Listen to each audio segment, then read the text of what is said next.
రండి వాక్యంలోనికి వెళ్దాం. సంఖ్యాకాండము 13వ అధ్యాయము 2వ వాక్యాన్ని మనం చదువుకుందాం.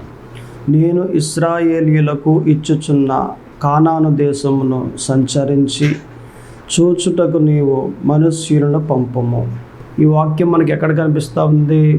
Book of numbers chapter 13 and word is 2. ఇందులో మనకి ఈ వాక్యం మనకు కనిపిస్తూ ఉంది. అయితే ఇది ఎవరు మాట్లాడారు, ఎవరితో మాట్లాడారు అనే మాటల్లోనికి మనం వెళ్ళినట్లయితే ఇక్కడ దేవుడు మాట్లాడుతూ ఉన్నాడు. నాయకుడైన మోసేతో మాట్లాడుతూ ఉన్నాడు. ఏమని మాట్లాడుతూ ఉన్నాడు? ఇదిగో ఒక 12 మందిని కానాను దేశంలోనికి నువ్వు పంపించు, అది ఎలాగున్నదో చూసి వస్తారు అని మోసేకు దేవుడు సెలవిచ్చాడు.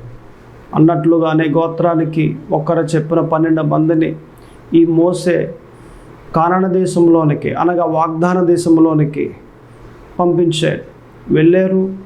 ఆ వాగ్దాన దేశాన్ని తిరిగి అవన్నీ చూశారు. అక్కడ ఎలాగున్నాయి అంటే వేయబడిన తోటలు, అలాగనే త్రవ్వబడిన బావిలు, నదులు, ఇవన్నీ చాలా సమృద్ధికరంగా కనిపించాయి. అంతేకాకుండా అక్కడ ఒక ప్రమాదం కూడా కనిపించే 10 మందికి ఏంటి అని అంటే అక్కడ మిడతల వలె కనిపిస్తున్నారు వీరు. అంటే ఒక్కొక్క మనిషి వచ్చి తాడి చెట్టు అంత ఎత్తు కలిగిన మనుష్యులు అక్కడ ఉన్నారు. అలా ముందర నిలబడి చూస్తే వీళ్ళు ఎలాగున్నారట? మిడతల వలె ఉన్నారు. ఇవన్నీ చూసి మనం చూసాం, పదండి ఇంకా ఇంత మట్టుకు చాలు అనేసి కొన్ని ఫలాలు కూడా పట్టుకొచ్చారు. ఒక దానిమ్మకాయ ఒక బింది సైజులో మనకి అక్కడ కనిపిస్తూ ఉంది. అలాగునే ద్రాక్ష గుత్తొచ్చి అరటిపండు గెల ఎలాగుంటుంది, అరటి గెల అలాగున అంత పెద్ద సైజులో అది ఉంది. ఒక కావిడి అంటే ఒక కర్ర మధ్యలోంచి పెట్టి ఎదటొకడు వెనకాల ఒకడు మోసుకుని వచ్చారు. ద్రాక్ష గుత్తులు, ద్రాక్ష గెల అని బైబిల్లో వ్రాయబడింది. ఇలాగున కొన్ని ఫలాలు పట్టుకొచ్చారు. వెళ్ళిన వారు ఎంతమంది? 12 మంది. 12 మంది వచ్చేసారు. ఎక్కడికి? మోసే దగ్గరికి. అక్కడ ఎవరున్నారట? ఇజ్రాయేలీలంతా కూడా ఆ కాదేశు అనే ప్రాంతంలో ఉన్నారు. గట్టిగా ఉంటే కాదేశు ఆ ప్రాంతానికి అలాగునే వాగ్దాన దేశానికి ఒక 3 కిలోమీటర్ల దూరం ఉంటుంది బహుశా, అంతే. అయితే వచ్చేసారు 12 మంది. అలా నిలబడి ఉన్నారు. ఎలాగుంది అని ఇజ్రాయేలు అడిగితే వీరు చెప్తా ఉన్నారు, ఈ 12 మందిలో 10 మంది అంటూ ఉన్నారు కదా, నిజంగా మనం అందులోకి వెళ్ళాలంటే మన వల్ల కాదు. అక్కడ ఎత్తరగలిగిన మనుషులు ఉన్నారు. వాళ్ళ దగ్గర మేము మిడతల వలె ఉన్నా అక్కడ గానే లేకుండా దెబ్బకు చంపేస్తారు. మనం కానాను దేశంలోనికి వెళ్ళలేం, మన పరిస్థితి అరణ్యమే అని చెప్పారు. ఈ మాట వినగానే ఇజ్రాయేలీయులు ఏడ్చి తలలు బాదుకుని గుమ్మెలు బాదుకుని ఏడ్చి అంతలాగున బలముగా వారంతా నెత్తు నోరు బాదుకుని ఏడ్చారు. ఈలోగా ఈ 12 మందిలో 2 ఉన్నారు కదా, కాలేబు, యెహోషువ. ఈ 2 అంటున్నారు, ఎందుకండి అలా ఏడుస్తూ ఉన్నారు మీరు? మన దేవుడు గొప్ప దేవుడు, వాళ్ళందరికన్నా ఎత్తరగలిగిన ఆ మనుషుల కన్నా మన దేవుడు బలవంతుడు. మన దేవుడు మనకు వాగ్దానం ఇచ్చాడు కదా, ఆ వాగ్దాన ప్రకారంగా ఖచ్చితంగా ఆ దేశంలోనికి మనల్ని తీసుకుని వెళ్తాడు. మీరేమీ భయపడకండి, మీరేమీ ఏడవకండి అని ఈ 2 చెప్పారు. 10 మంది వెళ్ళలేం, వాగ్దానాన్ని స్వాధీనపరచుకోలేం అని చెప్తూ ఉన్నారు. కానీ ఈ 2 వెళ్ళగలం. దేవుడు మనకు వాగ్దానం ఇచ్చాడు, ఆయనే మనకు సహాయం చేస్తాడు, మనము స్వాధీనపరచుకోగలం వాగ్దాన దేశాన్ని అని 2 చెప్తున్నారు. ఇక దీనిని బట్టి ఇప్పుడు మనం ఆలోచన చేస్తే 12 మందిలో 10 మంది ఏమో అవిశ్వాసంగా కనిపిస్తూ ఉన్నారు. అదే 12 మందిలో 2 విశ్వాసంతో కనిపిస్తూ ఉన్నారు. ఇప్పుడు మనం ఎలాగుందాం? విశ్వాసంతో ఉందామా లేకపోతే అవిశ్వాసులుగా ఉందామా? ఆ 12 మందిలో 10 మంది వలె ఉందామా లేదా ఆ 12 మందిలో 2 వలె ఉందామా? ఎలా ఉందాం? మీరే ఒక్క మారు ఆలోచన చేయండి. మన దేవుడు గొప్ప దేవుడు. ఎన్నో వాక్యాలు మనకి బోధించి ఎన్నో అద్భుత కార్యములు చేసి మన హృదయాల్లో విశ్వాసాన్ని నింపాడు. ఎందుకని? పరీక్షలు వచ్చినప్పుడు, సమస్యలు వచ్చినప్పుడు, బాధలు వచ్చినప్పుడు మీరు విశ్వాసంలో పడిపోకుండా నిలబడి ఉండండి అని ఆయన ఎంతగానో మనందరినీ కూడా రూఢీపరిచి బలపరిచి ఆయన ఆత్మతో నడిపిస్తూ ఉన్నాడు. ఇప్పుడు మనము సమస్యలు వచ్చినప్పుడు ఎలా ఉండాలి? అవిశ్వాసులుగా ఉండాలా? విశ్వాసులుగా ఉండాలా? విశ్వాసములో నిలబడి ఉంటే దేవునికి ఎంత సంతోషం. ఈ రోజుల్లో చాలామంది మామూలుగా ఉన్నప్పుడు బాగానే ఉంటున్నారు. లేదు, ఏదైనా ఒక సమస్య వచ్చింది అంటే వారి జీవితాల్లో విశ్వాసం అనేది కనిపించట్లేదు, నమ్మిక అనేది కనిపించట్లేదు. ఏడి యెహోవా ఏడి? ఆయన ఉన్నాడా? నేను సేవకు వచ్చిన దినములలో ఎన్నో కార్యాలు చేశాడు, ఇప్పుడైతే కార్యాలే చేయట్లేదు, ఈ కష్టాలు ఎక్కువైపోయాయి, ఈ బాధలు ఎక్కువైపోయాయి అని ఇలాగున దేవుణ్ణి మాటలు అనేవారు కూడా చాలామంది ఉన్నారు. తొలిగా చేసిన కార్యములు ఇప్పుడు ఎందుకు చేయడు?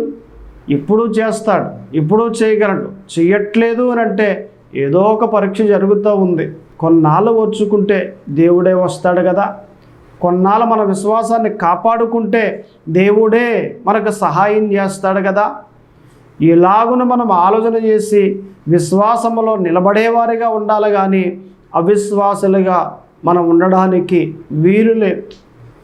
మన ముందర వాగ్దానానికి వ్యతిరేకమైనవి కనిపిస్తూ ఉంటాయి. దేవుడైతే వాగ్దానం ఇచ్చి, నువ్వు కంగారు పడకు, నేను తీసుకెళ్తాను, నేను నీకు సహాయం చేస్తూ ఉన్నాను, నువ్వు భయపడకు అని చెప్తాడు.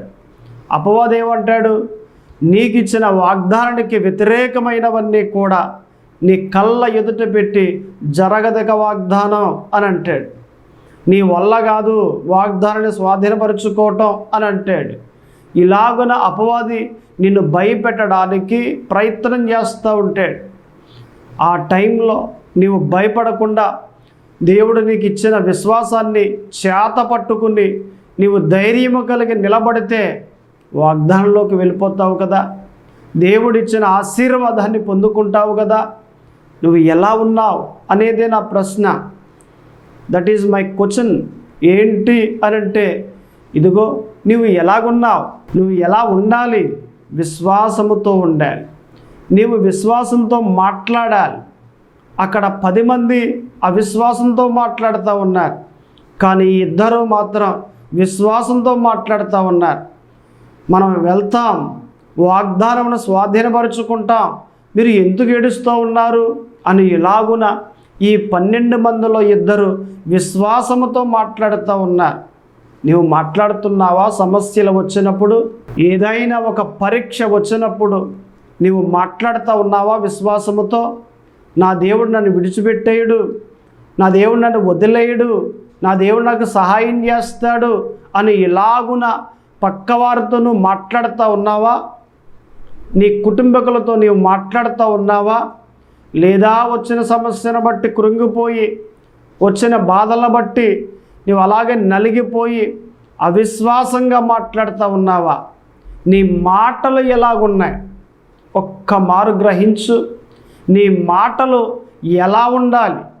విశ్వాసంతో ఉండాలి కదా, నమ్మికతో కూడి ఉండాలి కదా. నీవు మాట్లాడే ప్రతి మాట దేవునికి సంతోషాన్ని ఇవ్వాలి. నీవు మాట్లాడే ప్రతి మాట దేవుణ్ణి ఆనందింపచేయాలి. నువ్వు చేసే ప్రతి క్రియ దేవునికి సంతోషాన్ని ఇవ్వాలి. అటువంటి జీవితాన్ని నువ్వు జీవిస్తే దేవుడు ఎంత ఆనందపడతాడు. మరిన్ని ఆశీర్వాదాలు నీకు ఇచ్చి ఆయన ఆత్మతో నడిపిస్తాడు కదా, నిన్ను సంతోషపరుస్తాడు కదా, నిన్ను తృప్తిపరుస్తాడు కదా. నీవు ఆయన్ని ఆనందింపజేస్తే, నీవు ఆయన్ని తృప్తిపరిస్తే ఆయన నిన్ను తృప్తిపరుస్తాడు కదా. అందుకే విశ్వాసంతో నువ్వు జీవించు. నువ్వు విశ్వాసంతో బ్రతికితే ఖచ్చితంగా దేవుడిచ్చే ఆశీర్వాదాలు నీవు పొందుకుంటావు. అంతేకాదు దేవుడు ఇచ్చిన వాగ్దానంలోనికి నువ్వు వెళ్ళిపోతావు. ఎప్పుడు ఉండాలి విశ్వాసంతో? సమస్యలు వచ్చినప్పుడు. ఇప్పుడు సాధారణంగా మనం మాట్లాడుకుంటే ఒక పాస్టర్ గారు ఒక ప్రాంతంలో ఉన్నారు. ఆయనకి 2 మగబిడ్డలు. ఆయన ఏం చేశాడు అంటే వేరే దేశంలో ఒక కాలేజీలో జాయిన్ చేశాడు 2. పాస్టర్ అమ్మ గారు అన్నారు, ఎందుకంటే అంత దూరం, ఇక్కడే వేసేయచ్చు కదా, డబ్బులు ఎక్కువగా అవుతాయి కదా అంటే, లేదురా, ఆ 2 బాగా చదువుకుని ఇంగ్లీషులో మెసేజెస్ ఇవ్వాలి, అంతలాగున ఎదగాలి, దేవుని సేవ మనకన్నా బలంగా చేయాలి, ఇక్కడ వద్దు, అక్కడే మరి జాయిన్ చేద్దాం అనేసి అక్కడే జాయిన్ చేసాడు. ఒక వారం పోయిన తర్వాత ఆ స్కూల్లో మాస్టర్ ఫోన్ చేసి, అయ్యా పాస్టర్ గారు ఒక 2 లక్షలు కట్టాలి మీ 2 అబ్బాయిలకి అని అన్నాడు. ఎప్పుడు కట్టాలండి? వచ్చే సోమవారం కట్టాలి అని చెప్పాడు. అలాగే రండి అని పాస్టర్ గారు అన్నారు. ఫోన్ పెట్టేశారు. పాస్టర్ అమ్మ గారి దగ్గరికి వచ్చి, ఇలా 2 లక్షలు కట్టాలంట, కొంచెం ప్రార్థనలో పెట్టు అని అన్నారు. 2 లక్షల కట్టే అని అంది. అదేంట్రా, మన దగ్గర డబ్బులు లేవు కదా, ప్రార్థనలో పెట్టు, దేవుడు ఇస్తాడు అని అంటే, ఈమంటది కదా, అంత డబ్బులు లేనప్పుడు వేరే దేశంలో వెయ్యాలా? మాట్లాడి ఊరుకోవచ్చు కదా. మన దేశంలో ఇక స్కూళ్ళు లేవా, కాలేజెస్ లేవా, ఇక్కడే జాయిన్ చేయొచ్చు కదా. ఇక్కడ చదువుకుని ఇంగ్లీష్లో మాట్లాడట్లేదా? వేరే వేరే దేశాలకు వెళ్ళి జాబులు చేయట్లేదా? ఎందుకని మీరు అలా చేశారు? నా మాట ఎప్పుడు విన్నారని అని ఇలా మొదలుపెట్టింది ఈమె. నువ్వు ఊరుకో, అలాగా నువ్వు ప్రార్థనలో పెట్టు, అంతే చాలు, దేవుడు మనకు సహాయం చేస్తాడు, ఎన్నో మార్లు దేవుడు సహాయం చేశాడు, ఎప్పుడూ సహాయం చేస్తాడు అని చెప్పాడు. ఈయన కూడా ప్రార్థన చేస్తున్నాడు. సోమవారం ప్రార్థనలో పెట్టాడు, మంగళవారం ప్రార్థనలో పెట్టాడు, బుధవారం ప్రార్థనలో పెట్టాడు, గురువారం ప్రార్థనలో పెట్టాడు. ఎక్కడ ఏ డబ్బులు రావట్లేదు. 2 లక్షలు. శుక్రవారం ప్రార్థన సమయం, వాక్యం అయిపోయిన తర్వాత సంఘానికి చెప్పాడు, ఇది పరిస్థితి, నాకు 2 లక్షలు కావాలి, మీరు కూడా ప్రార్థనలో పెట్టండి, దేవుడు మనకు సహాయం చేస్తాడు, కట్టేద్దాం అని అన్నాడు. ఈ సంఘం అంతా ప్రార్థనలో పెట్టారు. శుక్రవారం ప్రార్థన, అలాగనే శనివారం రాత్రికి ఉపవాస ప్రార్థనలో. ఇక ఆదివారం వచ్చింది. ఆదివారం ప్రార్థనలో ఇలాగున సంఘం అంతా ప్రార్థనలో పెట్టి ప్రార్థన చేస్తూ ఉన్నారు. అయినా డబ్బులు ఏం కనిపించలేదు, ఎవరు పట్టుకొచ్చి ఇవ్వలేదు. ఆరాధన జరుగుతూ ఉంది. తర్వాత వాక్యం కూడా నిలబడి వాక్యాన్ని చెప్పాడు ఆయన. లాస్ట్లో అందరూ లైన్గా వచ్చి ప్రార్థనలు చేయించుకుని వెళ్తూ ఉన్నారు. చిన్న సంఘం, గట్టిగా వస్తే ఏమొస్తాయి? ఒక 1000 రూపాయలు వస్తాయి, లేకపోతే 2000 రూపాయలు వస్తాయి, అంతే. చిన్న సంఘం, అంతకు మించి ఏమీ రాదు. 2 లక్షలు రావాలంటే ఎక్కడి నుంచి వస్తాయి? ఆరాధనలో జరిగే పని కాదు. ఇక లైన్ ఎట్ట ప్రార్థన చేస్తూ ఉన్నాడు. అందరూ వచ్చి ప్రార్థనలు చేయించుకుంటూ ఉన్నారు. ఒక ముసలమ్మ వచ్చి అలాగే అందరితో పాటు ప్రార్థన చేయించుకుంది. ఆమెదో ఒక చిన్న కాగితం ఇచ్చి, ఒక సంచి ఇచ్చి ప్రార్థన చేయండి అయ్యగారు అని అంది. ఈయన ఇంకా ఈ బాధలో ఉన్నాడు కదా, అలాగేనమ్మ ప్రార్థనలో పెడతాను అనేసి ఆ సంచి తీసుకుని, ఆ కవర్ ఆ చీటీ తీసుకుని ఆ కానుక పెట్టిలో వేసేసాడు. అలాగే తర్వాత ఇంకా చాలామంది వచ్చారు, ప్రార్థనలు చేయించుకున్నారు. వాళ్ళ కానుకలు కూడా కానుక పెట్టిలో వేసేసాడు. అయిపోయింది. ఇక ఇంటికి వెళ్ళిపోయాడు. ఇంటికి వెళ్ళిపోయిన తర్వాత, ప్రభువా 2 లక్షలు అడిగాను కదా, నాకు సహాయం చేయండి, మీరే నాకు ఇవ్వాలి, నాకు ఎవరిస్తారు? నేను మీ పని చేస్తూ ఉన్నాను, నాకు దయచేసి 2 లక్షలు ఇవ్వండి అని ప్రార్థన మొదలుపెట్టాడు. ఇక రాత్రంతా ప్రార్థన చేస్తూనే ఉన్నాడు. రాత్రి 9 గంటలకు మొక్కాలు వేసాడు, ప్రార్థన చేస్తూ ఉన్నాడు. 10 అయింది, 11 అయింది, రాత్రి 12 అయింది, ప్రార్థన మానలేదు. ఇక ప్రార్థన అలా చేస్తూనే ఉన్నాడు. ప్రభువా నాకు 2 లక్షలు ఇవ్వండి. ఈయన ఏమైనా ఆయన దగ్గర దాసాడా? లేదే. ఏదో బ్యాంకులో వేస్తే, అయ్యా 4 లక్షలు వేసాను కదా, 2 లక్షలు నాకు ఇవ్వండి అని అంటే బ్యాంకు వారు ఇస్తారు. దేవునికి ప్రార్థన చేసి, ప్రభువా నాకు 2 లక్షలు ఇవ్వండి అని అంటున్నాడు. ఆయన ఏదో ఈయనకి బాకీ అన్నట్టు అంత విశ్వాసంతో అడుగుతున్నాడు. ఇలాగున రాత్రంతా ప్రార్థన చేస్తూనే ఉన్నాడు. 1 గంట, 2, 3, 4, 5 అయిపోయింది. ఇక ప్రార్థన చేస్తూ ఉంటే తెల్లవారిపోయింది. ప్రార్థన ముగించేసాడు.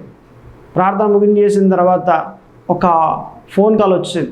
అయ్యా ఎవరు అని అంటే, నేనండి, మాస్టర్ని 2 లక్షలు కట్టాలి కదా, మీరు ఇంకా కట్టలేదు, ఈరోజే కట్టాలి, దయచేసి పంపించండి 2 లక్షలు అని అంటే, అయ్యా పంపిస్తాను ఈరోజు, కంగారు పడకండి, నాకు ఇంకా అందలేదు, వచ్చేస్తాయి అందేస్తాయి, నేను మీకు పంపించేస్తాను అని అన్నాడు. అలాగేనండి అని ఆయన ఫోన్ పెట్టేశాడు.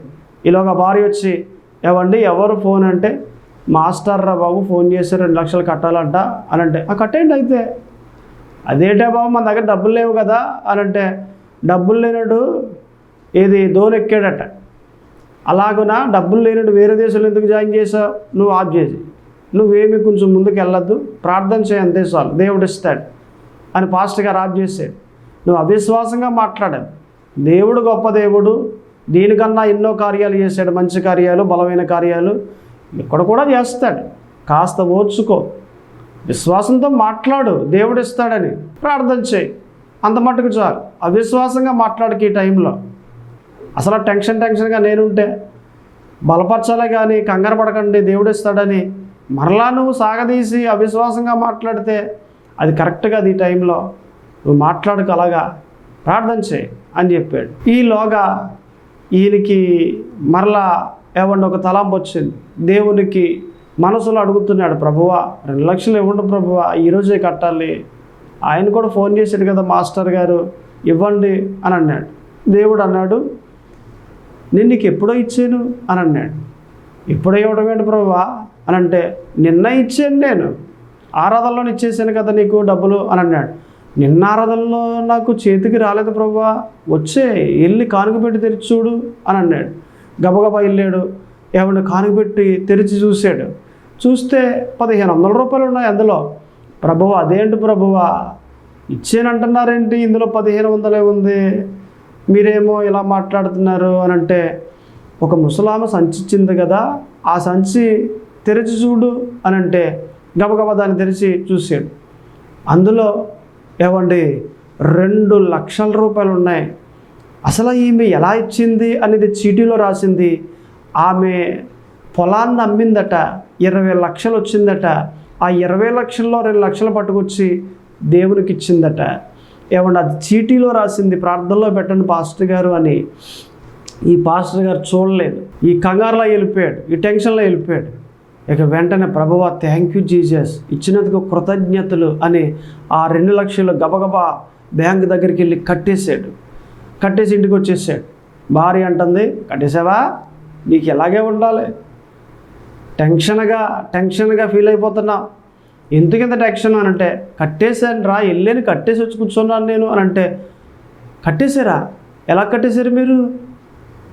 అదే నిన్న ముసలావిడ వచ్చింది కదా, మన సంఘస్థురాలు పలానా వీధి నుండి వస్తుంది కదా, అవును ఆమె ఇచ్చింది 2 లక్షలు, ఆమె ద్వారా దేవుడు కార్యం చేసాడు అని అంటే, ఆమె ఇచ్చిందా, ఎలా ఇచ్చింది అంత డబ్బు అని అంటే, ఆమె పొలం ఉందా కదా, ఇప్పటి నుంచి చెప్తా ఉంది, పాస్టర్ గారు ప్రార్థన చేయండి, అమ్ముడవ్వాలి ప్రార్థన చేయండి, అమ్ముడవ్వాలి కానుకిస్తారంటుంది కదా, ప్రార్థన చేస్తున్నా, కానీ ఇంత కానుకిస్తుందని నేను అనుకోలేదు, కానీ దేవుడు ఆమె ద్వారా మరి కార్యం చేశాడు, కట్టేశాను, దేవుడు గొప్ప దేవుడు, దేవునికే మహిమ కలుగును గాక అని అన్నాడు. సో నేను అంటాను ఒక మాట, తన భార్య వచ్చి అవిశ్వాసంగా మాట్లాడుతున్నప్పటికీ ఈయన మట్టికి విశ్వాసంతో మాట్లాడాడు. విశ్వాసంతోటే మాట్లాడాడు కానీ అవిశ్వాసంగా మాట్లాడలేదు. పరీక్షలు వచ్చినప్పుడు, సమస్యలు వచ్చినప్పుడు, ఇరుకులు వచ్చినప్పుడు, ఇబ్బందులు వచ్చినప్పుడు మనం విశ్వాసంతో మాట్లాడాలే కానీ అవిశ్వాసంతో మాట్లాడడానికి వీల్లేదు. ఎలా మాట్లాడుతున్నాం? విశ్వాసముతో మాట్లాడేవారిగా ఉంటే మీరు కార్యములు పొందుకుంటారు. మీ జీవితంలో అద్భుత కార్యములు దేవుడు చేస్తాడు. మీ జీవితంలో ఆశ్చర్యమైన కార్యములు దేవుడు చేస్తాడు. అందుకే విశ్వాసముతో మాట్లాడండి. ఈ 12 మందిలో 2 ఎలా మాట్లాడారట? విశ్వాసముతో మాట్లాడారు. కాలేబు, యెహోషువ, ఈ 2 కూడా మీరు భయపడకండి, దేవుడు మనకు సహాయం చేస్తాడు, ఆయన మాట ఇచ్చాడు కదా, ఆయన వాగ్దానం చేశాడు కదా, ఆయనే వాగ్దాన దేశంలోనికి తీసుకుని వెళ్తాడు. మీరు ఎందుకు ఏడుస్తున్నారు అలాగా? మీరు ఎందుకు భయపడుతూ ఉన్నారు అలాగా? మీరు ఎందుకు కంగారు పడుతూ ఉన్నారు అలాగా? దేవుడు వాగ్దాన దేశంలోనికి మనల్ని తీసుకుని వెళ్తాడాయనా? వాగ్దానం చేసిన వాడు నమ్మదగిన వాడు. ఎందుకని? వారిలో విశ్వాసం ఉంది కాబట్టి. విశ్వాసముతో మాట్లాడుతూ ఉన్నారు. మనం కూడా విశ్వాసంతో మాట్లాడాలి. విశ్వాసంతో మాట్లాడేవారిగా ఉంటే మన జీవితాలన్నీ కూడా బాగుపడతాయి. మనం రెండో మాటలోనికి వెళ్ళినట్లయితే ఇక్కడ మనకు కనిపిస్తూ ఉంది 2 కొరింథీ 4వ అధ్యాయము 17వ వాక్యం. మేము దృశ్యమైన వాటిని చూడక అదృశ్యమైన వాటిని నిదానించి చూచుచున్నాము అని అన్నాడు. మాట్లాడేది ఎవరు? పౌలు. ఎవరితో మాట్లాడుతూ ఉన్నాడు? కొరింథీలో ఉన్న సంఘంతో మాట్లాడుతూ ఉన్నాడు. ఏమని మాట్లాడుతూ ఉన్నాడట? మేము అదృశ్యమైన వాటిని నిదానించి చూస్తూ ఉన్నాము అని అన్నాడు. అంటే దృశ్యమైనవి కాదట వారు చూసేది, అంటే కనిపించే వాటిని కాదట చూసేది. మరి దేన్నండి చూసేది? నిదానించి. కనిపించలేని వాటిని నిదానించి చూస్తూ ఉన్నాడట పౌలు. సాధారణంగా ఒక స్థలం ఉందండి, మనకి కనిపిస్తూ ఉంది, కానీ ఆ స్థలములో ఇల్లు లేదు. ఇల్లు కనిపిస్తుందా? లేని ఇల్లు ఎలా కనిపిస్తుంది? కనిపించదు. కానీ విశ్వాసం ఉన్న వ్యక్తికి ఆ స్థలములో లేని ఇల్లు ఉన్నట్లుగా, అది కట్టినట్లుగా, అది అందంగా తయారు చేసినట్లుగా కనిపిస్తుంది. విశ్వాసం ఉన్న వ్యక్తి విశ్వాసముతో చూస్తే నా ఇల్లు ఇలాగుంటుంది, స్థలములో నాకు గదులు ఇలాగున వస్తాయి, నాకు హాలు ఇలాగున వస్తుంది, నాకు కిచెన్ ఇలాగున వస్తుంది, నాకు గ్రౌండ్ ఇలాగున ఉంటుంది, గేట్ ఇక్కడ వస్తుంది అని ఇలాగున ప్రతిదీ కూడా విశ్వాసముతో చూస్తాడు. నా ఇల్లు ఇలాగుంటుంది అని తాను ఎలాగన చూసాడో, తాను ఎలాగున తన మనసులో ఆలోచన చేసాడో అలాగునే దేవుడు తనకి ఇల్లునిస్తాడు. ఎందుకు ఇచ్చాడట? అతడు విశ్వాసముతో చూసాడు కాబట్టి. ఒక మాట అంటాను, ఒక మారు దేవుడు యెహోషువ దగ్గరకు వచ్చి, యెహోషువ ఇదిగో యెరికో పట్టణాన్ని నీవు కన్నులు ఎత్తి చూడు, అది నీకు ఇచ్చేస్తాను అని అన్నాడు. చూస్తే దేవుడు ఇచ్చేస్తాడట. అంటే ఆ పట్టణం నాకు ఎలాగొస్తుంది? ఆ పట్టణం నేను ఎలాగ స్వాధీనపరచుకోగలను? చూస్తే నా వల్ల ఎక్కడవుద్ది అన్న అవిశ్వాసం యెహోషువకు లేదు. దేవుడు చెప్పాడు చూడమని, నేను చూస్తా అని వెళ్ళాడు. యెరికో పట్టణాన్ని కన్నులెత్తి చూశాడు. అంతే. ఆ పట్టణాన్ని యెహోషువకి అప్పగించేశాడు దేవుడు. ఎందుకని అప్పగించేశాడు? విశ్వాసంతో చూశాడు కాబట్టి. దేవుడు ఒక మాట చెప్పినప్పుడు ఆ మాటకు లోబడి ఆ మాట ప్రకారంగా విశ్వాసంతో చూశాడంతే. ఏది చూశాడో దాన్ని దేవుడు యెహోషువకి ఇచ్చేసాడు. ఆ యెరికో పట్టణాన్ని స్వాధీనపరుచుకున్నాడు యెహోషువ. కారణం ఏంటంటే ఒకటే కారణం, విశ్వాసంతో చూశాడు. మనం కూడా విశ్వాసంతో చూడాలండి. ఒక ఇల్లు కట్టాలా? విశ్వాసంతో చూడాలి. ఒక జాబ్ రావాలా? విశ్వాసంతో చూడాలి. ఇలాగున ప్రతిదీ కూడా విశ్వాసంతో చూసేవారిగా ఉండాలి. ఏది కావాలన్నా, ఏది పొందుకోవాలన్నా విశ్వాసంతో చూసేవారిగా మనం ఉండాలి. అప్పుడు దేవుడు మనకిస్తాడు. ఎక్కడికో ఎందుకు, నా జీవితంలోనే ఒక కార్యం నేను పొందుకున్నాను. ఒక రోజున దేవుడు ఒక దర్శనం ఇచ్చాడు నాకు. నేను నిద్రపోతూ ఉంటే ఏమని, నేను నీకు అబ్బాయిని ఇస్తాను అనే దర్శనాన్ని ఇచ్చాడు. అప్పటికి విశేషమేది లేదు పాస్టమ్మ గారికి.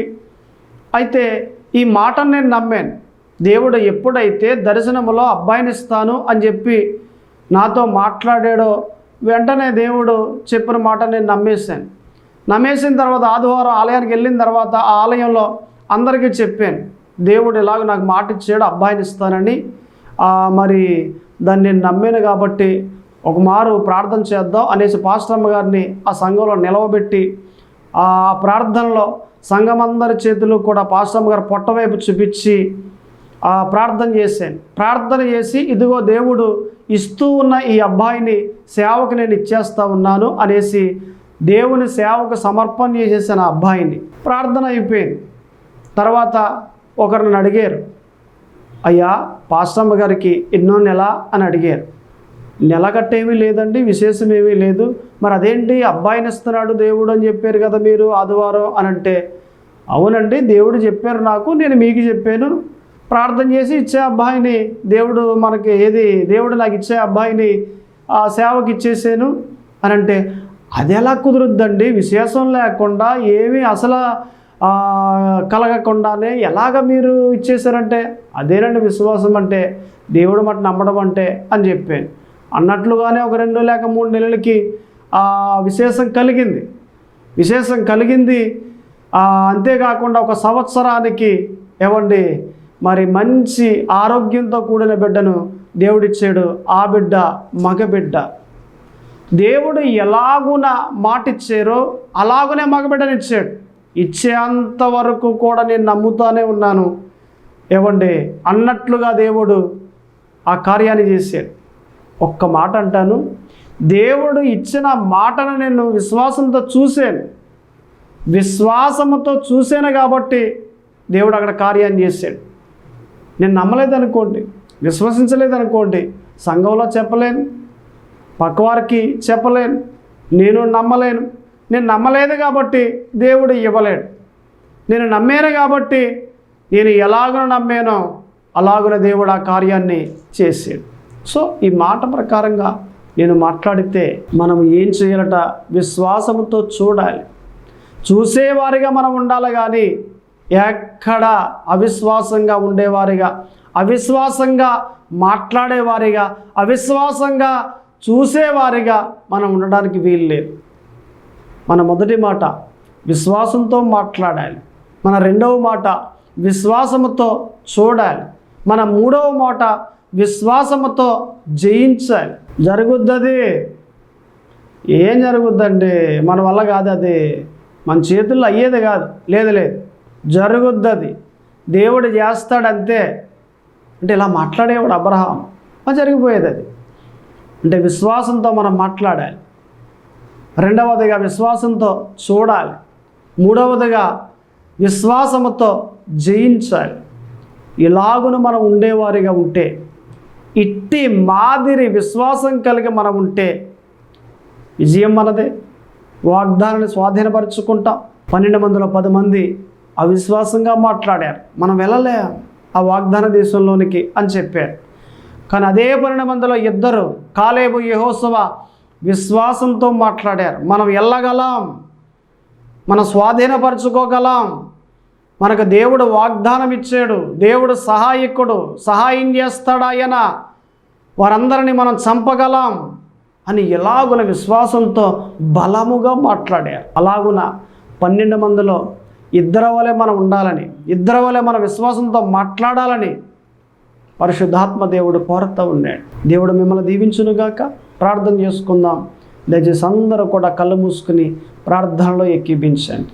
ప్రార్థన. పరిశుద్ధుడా దేవ తండ్రి, ప్రభువా యేసు క్రీస్తు అయ్యా, ఇదిగో ప్రభువా, ప్రార్థన చేస్తూ ఉండగా మీ కృపాక్షేమములు మెండుగా కలగ చేయండి ప్రభు. మీ కృపతో నింపండి. విశ్వాసముతో మాట్లాడాలి, విశ్వాసముతో చూడాలి, విశ్వాసముతో జయించాలి అని మాతో మాట్లాడిన మాటలను బట్టి వందనాలు, స్తోత్రములు తండ్రి. మీకే మహిమ కలుగునుగాక. అట్టి విధమైన విశ్వాసం మేము కలిగి ఉండాలి. మాకు దయచేయండి. విశ్వాసములో నిలవబెట్టండి. మీ ఆత్మ చేత మా అందరినీ నడిపింపచేయండి. అనేక కార్యములు చేయాలి, అనేక అద్భుత కార్యములు, అనేక ఆశ్చర్యమైన కార్యములు మేము చేయాలి ప్రభు. సహాయం చేయమని, మా అందరినీ జ్ఞాపకం చేసుకోమని యేసుక్రీస్తు నామమున అడుగుచున్నాము తండ్రి. ఆమేన్.